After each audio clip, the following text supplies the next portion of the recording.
Ah, les amis, la flèche de cette semaine a été auditionnée concernant l'affaire Betaram.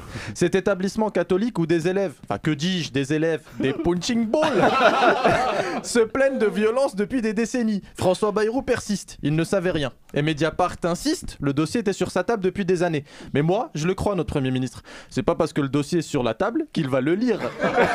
Mais vous avez jamais été à l'école ou quoi? François, c'est un cancre, comme tous ses collègues. Il va pas faire ses devoirs à chaque fois, soyons sérieux. Et puis prof, c'est un métier difficile, parfois traumatisant. Moi j'étais bon élève, mais je passais après 2 grands frères avec un autre style, plus marquant. Sur mes bulletins, les profs parlaient jamais de moi, juste de mes frères.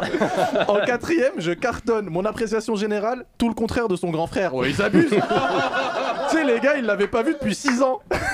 Mais c'est ça le problème de l'éducation aujourd'hui, c'est le niveau des élèves. J'ai une amie prof en primaire. Elle a donné un cours de 2 heures sur la Grèce antique. Et juste avant la fin du cours, un élève lui a demandé: Madame, les Grecs, c'est les sandwichs? Pardon, mais t'es prof, difficile de garder son calme. Tu sais, le lycée Betaram assume maintenant son nouveau statut de centre de formation de boxe et renouvelle sa direction. Hein. Proviseur, Don King. SVT, Mike Tyson. Tu sais, il dissèque directement avec les dents. Et au CAP menuiserie, Cédric Doumbé. Attention aux échardes. En réalité, ce sujet est grave et on utilise l'humour ici pour dénoncer. Frapper un enfant, c'est terrible. Sauf quand c'est François qui le fait lui-même. Vous vous souvenez de cette gifle qui met un ado en 2002 à Strasbourg? Interrogé sur ce geste cette semaine, François explique que ce n'est pas violent. Je le cite, c'est un geste éducateur, une tape de père de famille.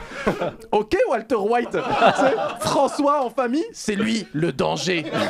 Il a juste pas précisé, tape de famille, rebeu, mais il assume pas encore son côté méditerranéen. Finalement, la flèche de la semaine, c'était François Beyrouth.